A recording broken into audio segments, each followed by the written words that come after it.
Hello everyone, today we are going to continue our Wizard101 Let's Play. As you see right here, we are going to continue on with our level 142 Balance Wizard, and we're going to continue questing through the catacombs and the drains of Wizard City. Now as you see right here, we're going to continue on through the tunnel, and in case you were wondering what my stats and loadout are, not much has changed. As you see right here, still rocking with about a little over 7,000 health. My damage could be a little bit higher, but we do with what we have, and my defense is sitting at about solid 50% resist, which is very solid. Now, my loadout, I'm using the Meyerbeer hat, robe, and boots, as well as the Balance Liaison sword for a wand. My theme is the Blade of the Felled Titan, which we got from Cronus a few episodes ago. My amulet is the Morganth amulet, and of course, you already know we're rocking with Stinky Pepper as our pet. He's been with us for a while. So we're going to continue on. But today, we are actually going to talk about an opera composer, Giacomo Meyerbeer. He was born September 5th, 1791, and died May 2nd, 1864. He was born in Tasdorf, Germany, and he became a big pioneer in the grand opera style. Now, Meyerbeer never had a formal music schooling. However, he was a piano student of Franz Lauska and Muzio Clementi, and he also studied composition in Berlin and Darmstadt under Abbe Wohler. Now, he also studied under Salieri and Carl Friedrich Zeitler as well. Now, during the time of his early compositions, Meyerbeer traveled to Munich, Stuttgart, and Vienna to start producing these early works. Sadly, most of these early works were failures. He was very, very unknown at the time, as we are going to hop into a battle against these misassembled skeletons. And anyways, continuing on. After these, he would travel to Paris and London, and eventually end up in Italy, where he would reside for a few years. Here he would meet Giacomo Rossini, who influenced a lot of his musical writing, which I'll get more into later. After this, he would travel to Paris to produce his work, Robert Le Diable, in 1831, which would propel a lot of his popularity, making him a household name. This is regarded as his first grand opera. As I said, he was a huge pioneer in this, and we'll get back to that later as well. He would travel back to Berlin in 1842 to become the court musical director of Prussia, but he would travel back to Paris in 1849. Now, once he moved to Italy to study more about opera, Meyerbeer actually Italianized his name. His birth name was actually Jacob Liebman Beer. But once he moved to Italy, he actually changed it from Jacob to Giacomo. And right here, we just got Stormlord, and we just got stunned. That's very annoying, because it makes me miss a turn right here. Anyways, then later on, he would add the Meyer to his name to honor his grandfather. Now, Meyerbeer came from an extremely wealthy family. Both his mother and father were wealthy in their own right, and he was also raised in a Jewish household. This was very different to most of his counterparts who were composing at the same time, and would actually, Meyerbeer would be viewed as someone who was only composing for the monetary gain, someone who was very greedy. This was not the case. He was a very accomplished musician and loved music a lot. He would actually change the style of operas too, based on where he was. For example, he would switch back to an opera buffa style when he was in France.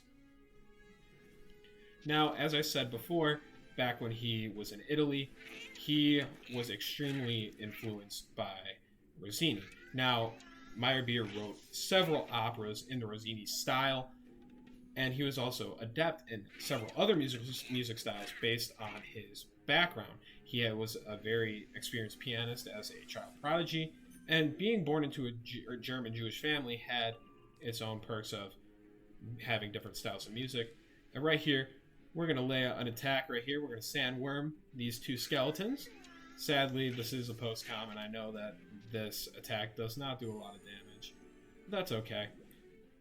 Anyways, continuing on, he was also influenced by Gaetano Rossi, and he highly praised the librettist and worked with him a lot in a lot of his operas. Same thing with Eugene Scribe, and they would often collaborate to work on his operatic works. A lot of historical fun facts about him is that he had a beef with Richard Wagner. Now, Meyerbeer did not dislike Wagner at all. However, Wagner hated Meyerbeer, and this was a lot, mostly because of jealousy, because of Meyerbeer's German operas doing a lot better than Wagner's, but also, especially with anti-Semitic attacks from Wagner to Meyerbeer and other Jewish composers at the time. This would also lead to a lot of the anti-Semitic movement in Germany. Now, another fun fact is that Meyerbeer's opera Le Prophète consisted of a lead female role who was actually the mother of the hero, rather than the lover of the hero. This was extremely unusual, but it was extremely well received as well.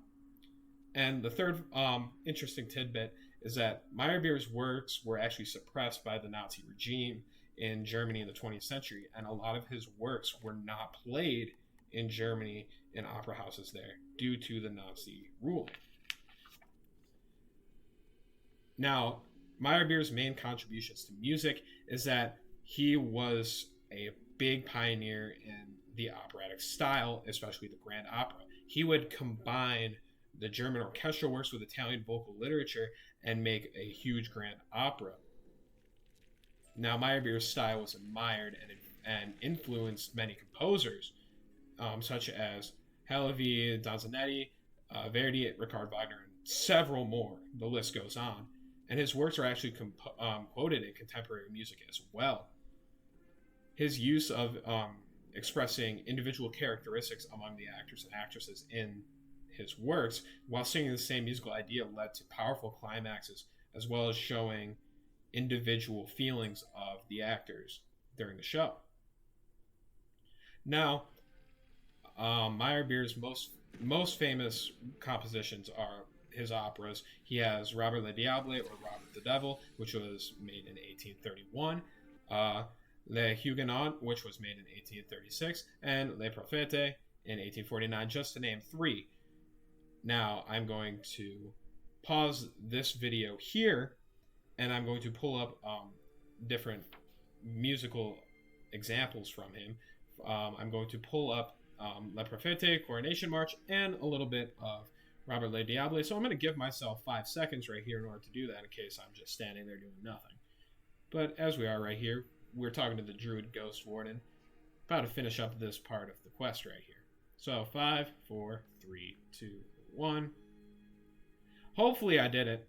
If not, I apologize. However, we're finishing up this quest line right here for the day because these later quests are going to be a lot more time consuming and I don't want to go over the 10-minute mark.